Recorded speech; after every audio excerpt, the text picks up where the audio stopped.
Hello teacups, what's brewing? How are you? I hope everything's fine. My voice is a bit off because I'm sick again. The adorable petri dishes that I allow in my classroom every day have struck once more. So we're on tea. So I've been away for a few days because I started getting ill Wednesday afternoon. Went home from school after my classes were done, hoping I could just kind of see it off overnight. Got rapidly worse overnight. Dragged myself through school on Thursday because I knew we were really tight on cover. They changed the rules recently on who could be used to substitute, and just with like visa rules and stuff. And my deputy was like, thank you so much for coming in, we would have really struggled, go home. So after my lessons had finished and it was my free period, I just came home and that was it. And then I slept from about 2 p.m. Thursday till about midnight. I woke up for about an hour and then I slept from 1 a.m. till about 9:30. So that kind of passed. That was a bug, and I don't know if I had this at the same time or if it was kind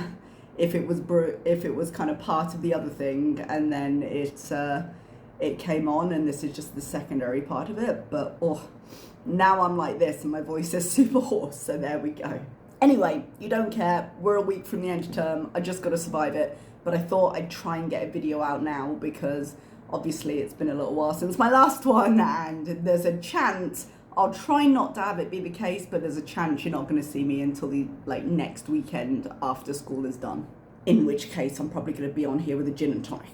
So Foodie's been fairly active. We don't have a particular piece of content that we're reacting to today, so much as a general overview of what I've missed in the last few days. Obviously we discussed the blackout. Was it last time? I feel it was last time I spoke to you we discussed the blackout. Now Foodie has two ways of dealing with it because we've done this before, and she used both of them this time. First, she gets very defiant and very kind of laughing it off. She put up a community post where she was like, oh, I've just heard shukran, and pretends like she doesn't care and it's the best thing ever. But then well, maybe not moments, but pretty soon after that, she put up her what I eat in a day as a fat woman, apologies, not on a diet. Now, this was not necessarily interesting for content, but interesting in the fact that one, there were two very disconnected messages in it, and two, it was very, very familiar territory. So let's just talk about that for a second. What I eat as a day as a fat girl, not trying to lose weight, is something we've seen in a lot of places. I just said girl again. I hate that. But we know that Foodie has been watching a lot of TikTok, so a lot of these older trends just keep cycling through, because if it works like YouTube Shorts does, because I don't use it very much. I downloaded that one time and then I'm just like, it just takes forever to load here, it's just not really worth it. But I think it just kind of randomly suggests things. It relies on the algorithm to decide what you like to watch, so it makes sense that she'd be watching stuff like that. But the message is very gung-ho, I don't need to change, body positivity, which is a message she sometimes tries to embody. But then when you open up the video, there's a big long introduction of how she's going to do better, and she's really struggling with this food thing, and she's going to go back to the gym, and she's going to put the mukbangs on the back burner. And for those of you who are perhaps not Foodie Beauty OGs or haven't been on her whole history, this was, for a while, her absolute default whenever she wanted to regenerate her audience.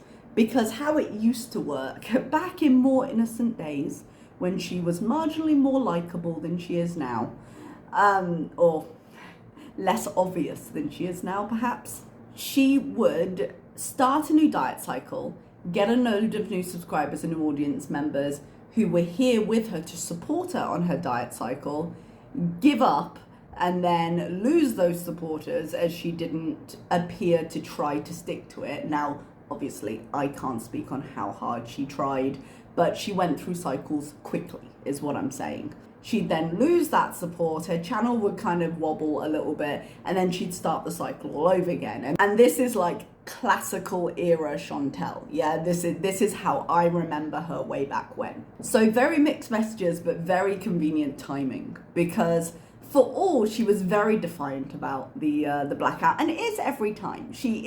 Every time this comes up, she's like, oh, thanks so much, because it's giving me exactly what I want, when exactly what she wants is actually attention, most of the time. So while she doesn't want to answer for anything she does on channel, she does want the attention it brings.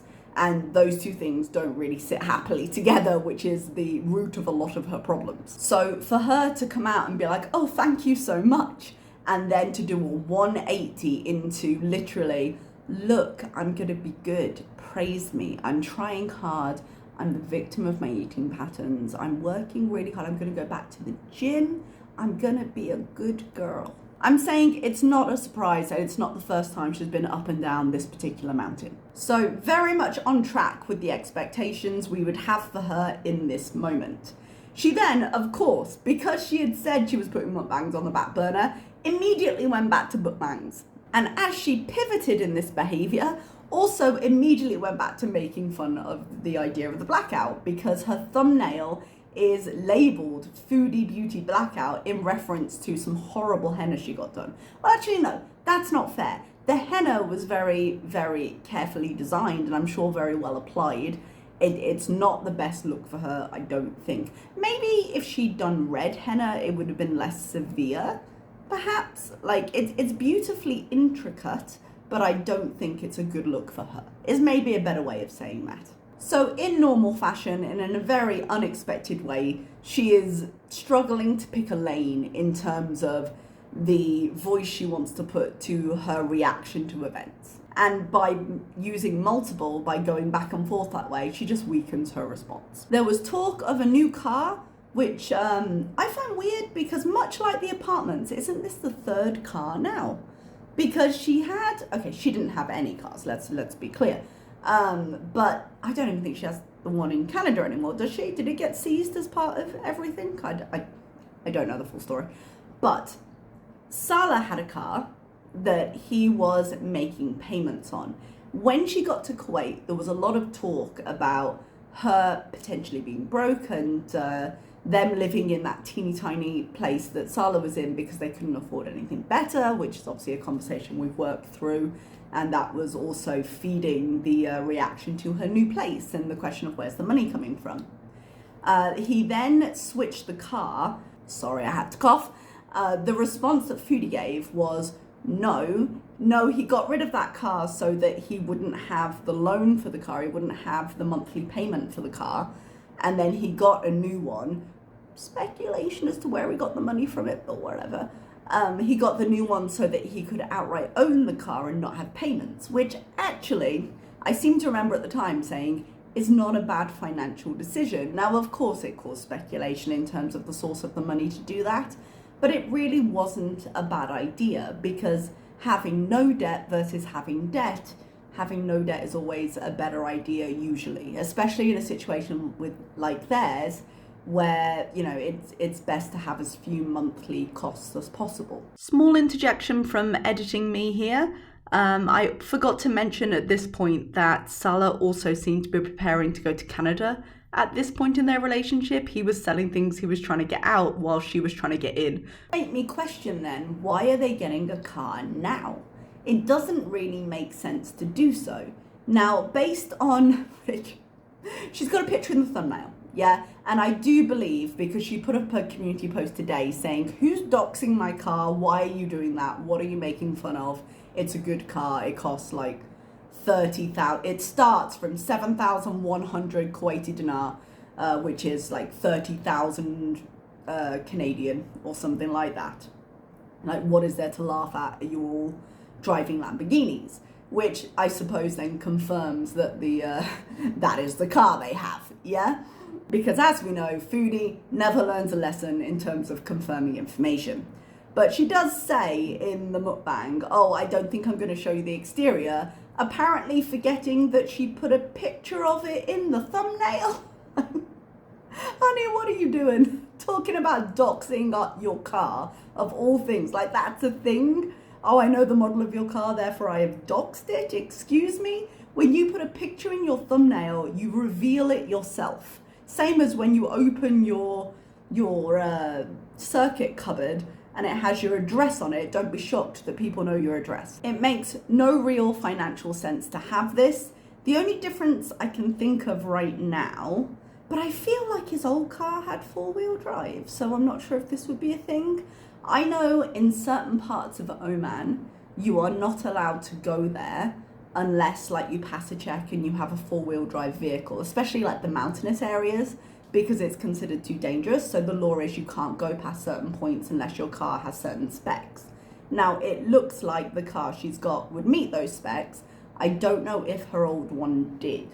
So they've been talking about traveling, and then I know they said, oh no, it's on the back burner. But it could be if they were planning on doing some drives, maybe they needed a better vehicle for the terrain. That's the only reasonable explanation, but I've got a feeling the explanation probably isn't reasonable. It's probably one of those see, want, take situations where she kind of wants to flex because she's like, oh yeah, there was nothing wrong with the old car. Sometimes you just want to change, don't you? So to then be like, okay, let's buy this incredibly expensive new car, does seem like the kind of behavior she's engaged in before, to be completely honest. I don't know. Maybe the size of this car is more comfortable for her. Maybe there's a different reason to do with the terrain. Maybe she just wanted it. Who knows? But it doesn't make sense to be changing up the car now. Part of me, and I've been thinking about this a little bit, you know how Foodie before has been like, I just need to get into his house. I just need to move some of my stuff over there. Because once she's in, she's in. I feel like some of these purchases, like the car, and actually, although I don't think they purchased this, like getting the cat, I think it's reassurance for her, because I think she thinks if they get enough stuff together, it will force things to be permanent. So I don't know if maybe mentally that's what's going on. It's just, let me just get more things and let's decide to do these bigger purchases together, and then it'll be real. I'm sure she'd argue it's already real, they're married, what are you talking about? Like, before we get into that argument, let's just acknowledge it. But yeah, I think there's something like that going on. Now, she can't make this purchase because even if she's there legally, which I still don't believe, well, not illegally, because tourist visas and she could easily have gone over the border and blah, blah, blah. Even if she's there as a resident, which I still don't believe, she doesn't have a job, and she doesn't have her license sorted out or anything like that. So I'm guessing they're either leasing this car, which is a very common thing for expats to do here, or they've bought it on some kind of payment plan. Because you can't tell me for a second that either one of them has just got 30 grand Canadian to splash out on a brand new car. So they're not going to have purchased it cash. And Foodie doesn't have a credit score. She doesn't have anything securing her in Kuwait. That's what I'm saying, like, because she doesn't have a job. You know, the expats that live here usually lease vehicles rather than buying, just because buying makes it very difficult. If you're an expat, like, transferring ownership is very difficult. So I don't know how that would impact Salah, actually. I am guessing leasing would be what they would do. But leasing is still fairly expensive here. Like, it's a good old outlay of the month for I don't know exactly how much because I don't drive, but I don't think 150 to 180 a month is unusual. That's Omani Rial though, so we'd be talking, God, 150 would be probably £350 a month. You know, it gets quite expensive. Now, of course, the argument would be, well, Foodie's bankrolling it all, and I'm sure she's putting some money down. She has to be. But she doesn't make that much. And if she is being garnished back in Canada, like, she doesn't go home with that much, surely. Her views were a little bit meh for a few days after the cat things happened. But when you look through now to kind of 4 days ago, 3 days ago, 2 days ago, she's back up around the 10 to 12k views again. So nothing's really changed there. She does put out a lot of videos. So when you add that up, it makes a reasonable amount, but I don't think reasonable enough to account for all the purchases they've made and all the moves they've made, because it costs money to move. You know, it costs money to make the changes, and you've got the phones. So you've got the car lease, you've got the phones, you've got the new place, which is more expensive than the old place. You can just look at it and see to know it is. And we don't know what Salah's making. We know he made a living before her, and he probably makes one now. But it seems like quite a lot to suddenly burden their monthly incomings with. She mentioned a couple of things about the cat and Howie the hamster, which were a little concerning. One, that she didn't notice the cat had snuck into Howie's room once when she was in there, which seems dangerous, because she was like, she was just staring at him. Yeah, I bet she was. I bet she was looking at him like, he looks tasty, figuring out how to get to him. Like, come on now, those are just basic instincts of a cat and something small and furry. And the second thing she said was that her cat had pooped outside the door. She takes it as asserting dominance. I'm not an animal behavioralist, but I think past behavior is the best indicator of future behavior. So I'm not sure I believe her when she's saying, oh no, but I scoop the kitty litter immediately every time. You know, I've completely changed that behavior. Her environment, what little we see of it, seems to be slightly cleaner than she used to be, but also she makes a point of saying she's done things and we don't see any proof. So we don't actually know how they're living, but I'm guessing having a secondary person there, at the very least, Salah probably wants a slightly cleaner environment than she's used to. She had a few mukbangs where she was talking about different cases in Canada. I've just got the thing open in front of me so I can remember. This just seems to be her new form, like an offshoot of her creepypasta, except now it's just fast food, because it's always fast food. About the quality they were before, quite frankly. Ill-remembered, not particularly detailed, and there we are. She mentioned the wildfires, and she started, I think it was her McDonald's mukbang, saying, you know, if you're affected by the fires, I hope you're well, I hope you're okay, which would be really great if she hadn't. I saw, was it just in the thumbnail of a recap, but her saying, like, what do you want me to hold a prayer vigil, being sarcastic about it before, so to now come out and be like, oh no, you know, I hope the best for you, it seems disingenuous, but I do hope the best for everybody, and, you know, stay safe wherever you are. Her last piece of content that went up about an hour ago was another one of her drawn sketch things, making fun of FFG. That's all you really need to know about it, but it does say Les Miserables Part 1. So I don't know if this Girl World Presents thing is going to go through all the reactors or just the one she's mad at that particular time. I guess we'll see. But remember, everybody, she is a paragon of positivity on her channel, and she's not going to address these negative people anymore.